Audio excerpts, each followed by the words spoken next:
Dun, dun, dun, dun, dun, dun.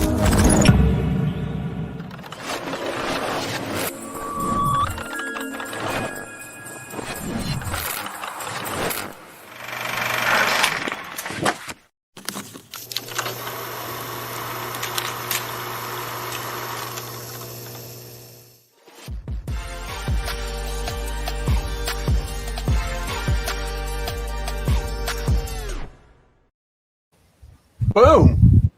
Hey, we're back. David. I wanted to connect with you on the Winject Studios episode. And we're talking about commitment today. And I thought of you because you have been committed to branding, building, rebranding, and supporting entrepreneurs for a number of years. And if anyone doesn't know David, you need to know David. You need to connect with David. You need to follow his work. You need to subscribe to his newsletter, go to his website, Rise Above the Noise, and buy his book, Brand Intervention, because he's awesome and he's an awesome human. And welcome to the show, David. How are you doing? I'm doing great, man. I'm doing great. It's a beautiful, as you can see, it's a stunningly, just here. Let me see. Oh, there's some of the just there real. There you go. There we go. So yeah, so it's a beautiful day, and it's absolutely glorious. And yeah, man, I'm doing fabulously well. And it looks like it's the summer. It's the summer when we're getting to sort of spread our wings a little bit, sort of, kind of, sort of, maybe. Yeah, maybe. The theme this week, David, is commitment. And I know you've been committed to branding for a long time, dedicated to the idea that a small inspiration can lead to big results. And I know that you've gotten results over time, over and over again. And I wanted to ask you, what is it that allows you to inspire people to think about branding and the way branding works? And I like your video on your website, the ROI, the return on ingenuity. Return on ingenuity. That's right. Yeah. And I think it takes a little bit of ingenuity for a brand to really spread their wings and expand. And in this day and age, there's so many places to go, so many formats, so many, different considerations. So how does somebody have to think about the commitment to the brand as they move forward in these adventures, whether it's video, audio, social media, posting, content creation? 100%. What's the commitment need to be? 100%. Well, the first thing is one.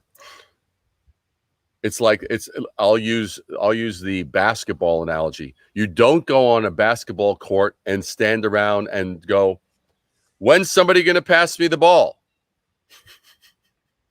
You'll be benched really fast. Okay.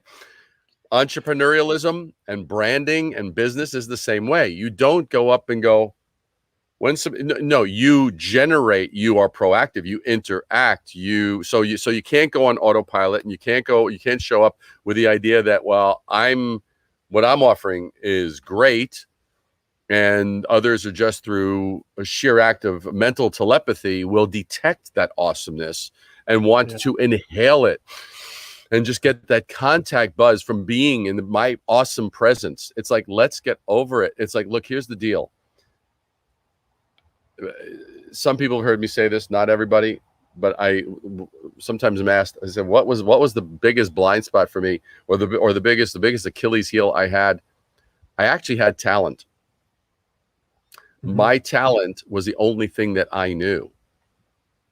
That's all I knew.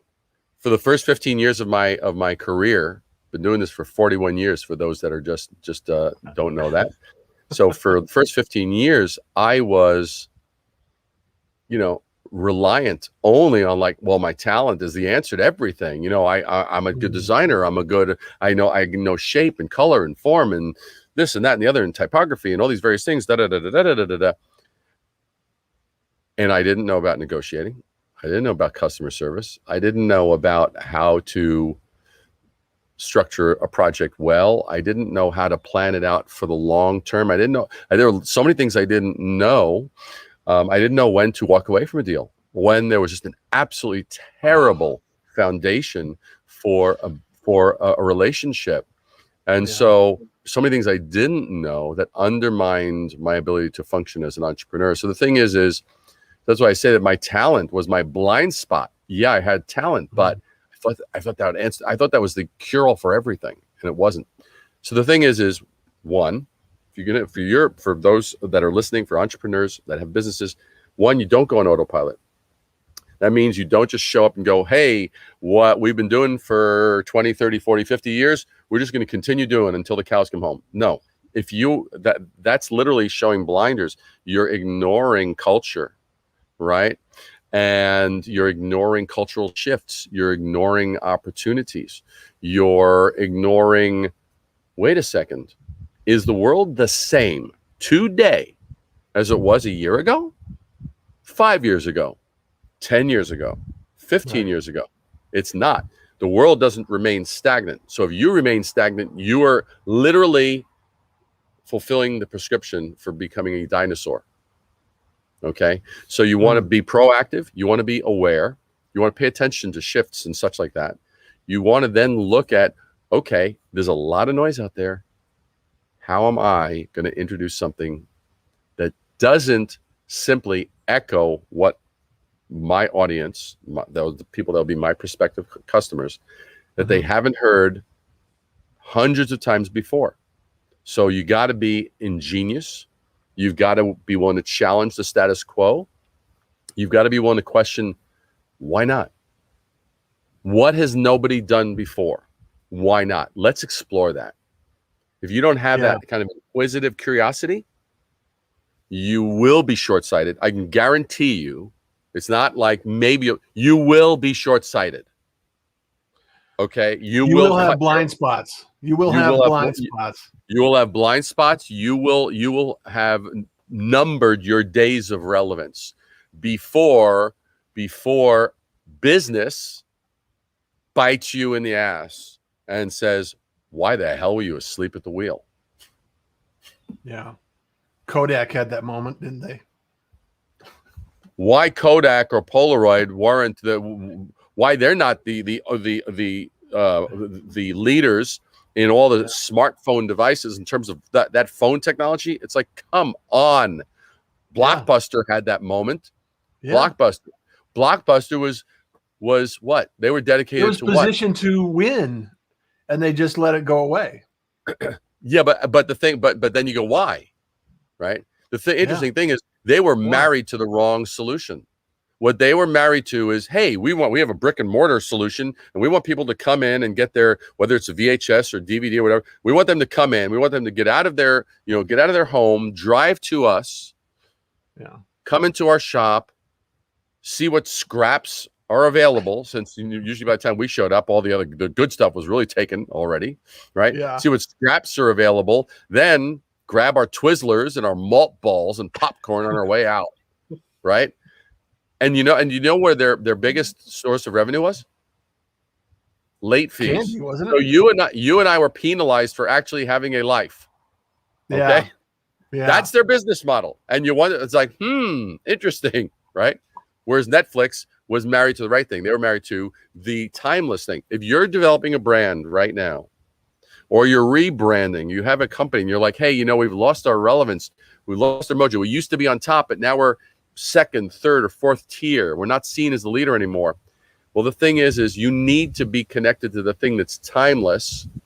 Values are timeless. Just do it is timeless. Think different is timeless. Entertainment is timeless. Entertainment doesn't say DVD, doesn't say brick and mortar, right? Yeah, look how consistent over time the commitment that Coca-Cola has had to their brand.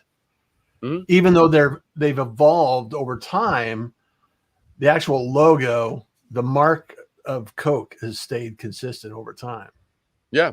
But the interesting thing about Coke is that, Coke is kind of like, it's Coke, even though they're selling a soft drink, it's more than a soft drink. It's kind of like, it's kind of like similar to like Starbucks is more than, and I'm not a Starbucks fan. Howard Schultz, if you're listening to this, I'm not a fan of your coffee. You freaking roast it too long and it's too oily. You're cremating those freaking beans, not actually unleashing their potential. Just saying. But the thing is that what are people buying when they're buying a cup of Starbucks? They're buying the experience. They're buying that little oasis, that little bubble of, hey, I can hang out with like-minded people who are just digging, hanging out. Maybe they're doing something on their computer. Maybe they're just hanging out with some colleagues and stuff like that. But I'm buying the experience. It's much more than that cup of coffee, right? Yeah. And Coke is much more than that, just that soft drink. And Nike is much more than a pair of sneakers, right? Yeah. So absolutely. Brands have to be big. Brands have to be big today.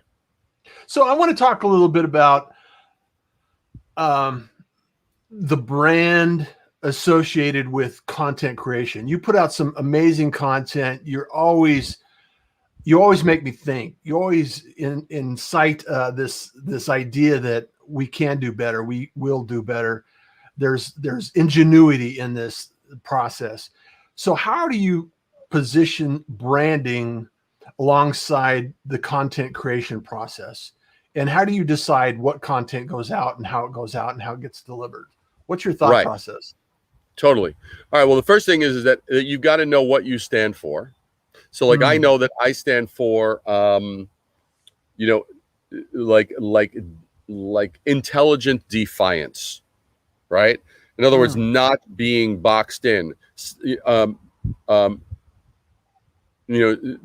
going deep in the factor of stuff that's meaningful, that's thought provoking, that actually gravity. Defying gravity and rising above the noise. I mean, the thing is ultimately, we're talking about what? Rising above the noise. Yeah. And so I know that's what I stand for. And so when that happens, I'm looking at two things. I'm looking at two things. And if you're those that are involved in creating content that are listening to this is a gold nugget for you. I'm looking at the micro, which is the immediate, that thing that I'm dropping. And at the same time, I'm looking at the overarching, what's the narrative that I am actually providing? Like as though there's like some overarching storyline that unites all of those things. So that gives me the breadth and the room to talk about people, talk about buying habits, talk about consumers, talk about entrepreneurs, talk about brands that make me stop in my tracks, talk about signage that actually is like, holy mackerel, why didn't somebody think of that before? Because my umbrella, my context is big, but there's a connecting strand. And where I first got a taste of that, for those that have been in business for a while, like Fast Company magazine is the magazine about progressive companies, about innovation and progressive companies. And I have a column in Fast Company. Well, the thing that was interesting to me, Fast Company, probably in the mid 90s, literally every month they'd come out. It was, I kid you not, it was almost an inch thick with content. It wasn't an inch thick and 75% of it was ads. It was an inch thick, and I think 65 to 70% of it, probably 70% of it, was editorial, well written, thoughtful editorial. And you could have in one publication a janitor of a high school and the conductor to a world-class symphony, to a dancer in a ballet troupe, to Picasso's niece, and the CEO of a franchise. And you go, what the freaking hell? What does all this shit have to do? Well, how does this all fit under this big umbrella? Where's the thread that holds it together? And the thread that held it all together, that unified, allowed all those things to make sense, was they all innovated and did not get lazy and complacent on accepting what was handed to them in the form of a job description, in the form of a responsibility, in the form of their role in the world. They didn't get lazy. And so that was the unifying strand. So it made sense. So with my stuff, you'll find there's a unifying strand of rising above the noise, of defying gravity, of not settling for just the ordinary and the obvious. And so that's the unifying strand. So I look at the micro, the individual piece, And at the same time, I'm looking at the big overarching thing. Is this contributing to that? And that's how people get to know me. So that's what I would say. And here's one other last little bit. Am I providing some sort of an aha? Right? Yeah. That's the thing. You know, am I, if my job is to help you and to provide value to you, it's got to result in an aha. Now, sometimes that aha is like, that was a good break in my day, and it might just be a chuckle. Or the aha might be, holy shit, I never saw marketing that way before. Yeah. I never saw branding that way before. I didn't realize that branding could actually unite a company. I didn't realize that branding could actually could be something that would allow a company to attract greater talent and retain great talent, as well as attract new customers. You know, I mean, so there's all these opportunities and all these things that come together. So that's the thing. The aha, I always look at the aha. Am I giving enough aha moments to people? Yeah.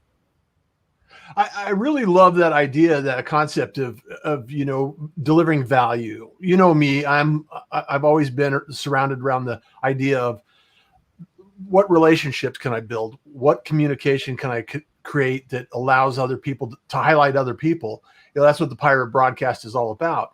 However, I was on the show, I believe it was yesterday or the day before, and it dawned on me that the Pirate broadcast is not about pirates. And if you're searching for a live stream about business, it probably needs a little bit more explanation. And I'm thinking to myself, okay, I'm going to have to reflect on that. And so rise above the noise is much like the same thing. Is you have to put it in context in order to understand what noise you're talking about. And you're very specific in branding, helping entrepreneurs in that message. So that's happened over time. That's a commitment over time that message just gets permeated over all the airwaves.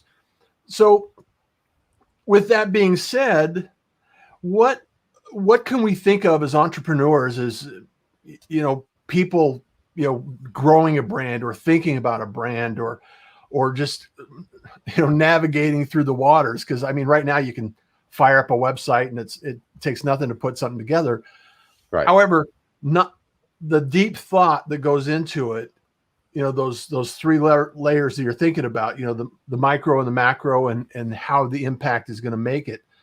Yeah. That has to take a little bit of time and effort to go into that. And that's where talent comes in. Right, David? Yes, I would agree. But at the same time, it also is a matter of start. The hardest one will be your first. Your first of anything. I always tell people your first will be your worst. It will be. You'll look back at it in 6 months. You'll go, "Oh my God, what was I thinking? Oh, that was an experiment. What did I do? What did I do with my hair? What? How come I was squinting? How come the lighting was so bad that I looked like a witness protection video where it was only a silhouette? I mean, you know, what the hell was going on there, right? So, you know, so the first is going to be your first will be your worst. Just know it. Just know it. Own it. And just go with it. Yeah. Because, I mean, even, you know, and so that's one thing. The other thing is that if you're kind of like, damn, I see so many people and so many entrepreneurs waffling these days, really waffling in a tough way. And that's why, like, you know, in 2020, last year, I put together my masterclass. I put together a 9-week masterclass. It has like freaking changed lives. It's insane what it's done for people, because people usually don't have, unless they've hired me to do their branding, they don't usually have that much access to me like that. And so even if they were to watch all my videos on YouTube and whatever like that, it's like, do you want me to mentor you for 9 weeks? So that's what I put together. I put together this mentorship masterclass program. And I've had 44 entrepreneurs do it. They've generated over $35 million in revenue and business and sales for themselves that they did not have they didn't have it on the board before. All of a sudden they were looking at opportunities. I had one person just from when you start to get down these mechanics and these principles, and you understand them to their core. I have one guy. Last year they did $1 million in sales. This year, end of this year, 2021, they'll do 20 million. And I'm not exaggerating. I mean, literally a 20x transformation just because they now know how to navigate. So the key thing is you got to know how to navigate.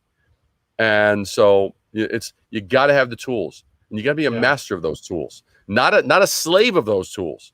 That's the difference. Too often it's like, oh, just do a funnel, just do a blah blah, just do a da-da-da-da, and you're a slave to that thing. And the bottom line is no. If you are not the driver, if you're not the one steering that ship, then you're screwed. How has video content changed? This is a selfish ask. How has video content changed the landscape for entrepreneurs to get their message out there and just to get started? Well, it's been good in that it allows, it introduces a level of intimacy that wasn't there before. But at the same time, and I'm just to give you a broader context, you could look at platforms like Clubhouse and you say, well, that was a level of intimacy because that was not pre-recorded, not pre-scripted, not edited, not, produced and all this kind of stuff. So, so that's just an audio experience, but it was kind of like not everybody shined on that because not everybody could think on their feet. Right. Yeah. Video I think is great, but again, I'm going to repeat what I said earlier. Don't go into it just going, I'm going to do a video. Trust me. When you said that, if you were the one saying that, trust me, at the same moment, there were at least 172,000 other individuals on planet Earth saying that at the same exact moment. Time. How are you going to differentiate yourself from those others out there? What are you going to do that's going to add more value? Do it differently, and look, different is better than better. Okay.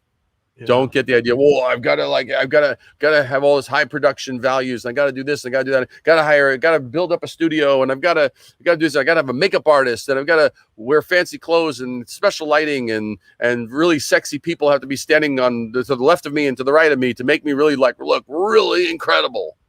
Yeah. Kind of get over it. The bottom line is get more intelligent. Get more ingenious. But that's the thing that I would say. Be ingenious. Yeah. Well, after 500, almost nearly 500 episodes, I'm thinking about these things on a daily basis. How can I evolve? What is it that I can do to support and highlight other people in a different way, unique and different way? So after 500 episodes, I'm gonna reset and see what I can come up with. So. Yeah. Well, to me, look, I mean, if you get this pirate thing, you get the pirate theme. It's like, you're helping people unearth their buried treasure. I mean, come on, dude.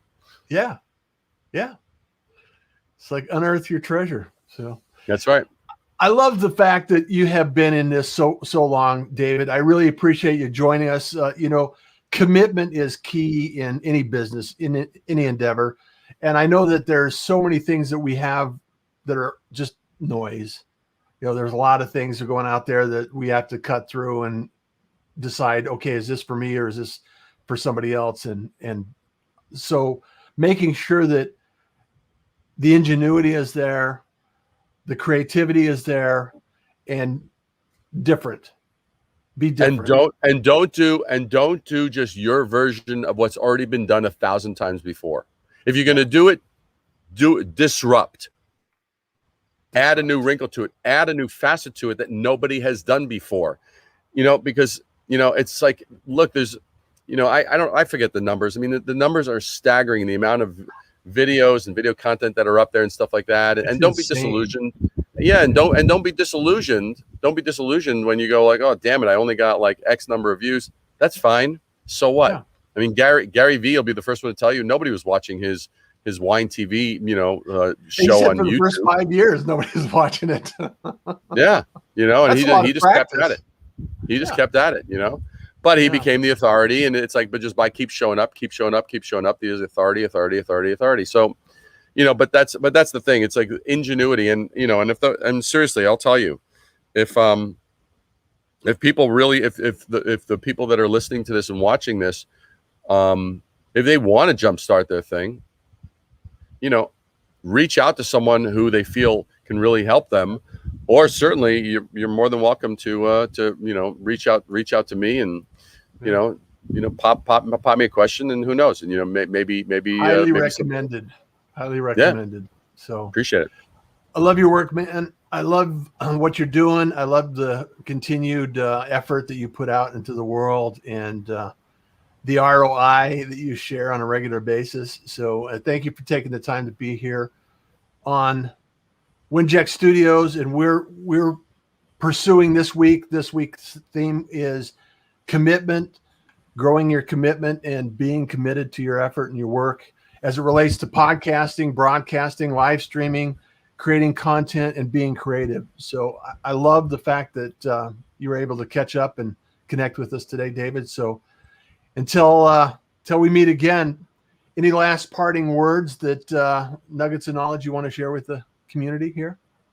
I would say just don't get lazy, don't get complacent, and don't give up.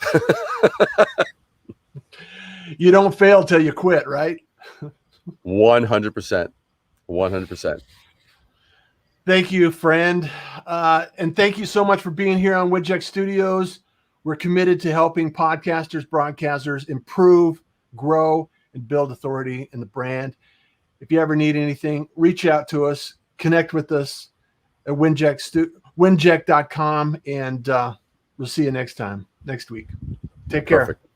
All right. Podcast is brought to you by Winject Studios. We are an all-in-one educational platform for podcasters that revolutionizes how hosts leverage content to increase engagement with listeners, downloads, and income. We come together to focus on community, collaboration, and collective impact. For more information on how you can interact directly with our hosts, access exclusive live content with offers you can't get anywhere else from our official partners, join our purpose-driven community by visiting www.winject.com. If you're ready to build a career doing what you love, then we're ready to see you there.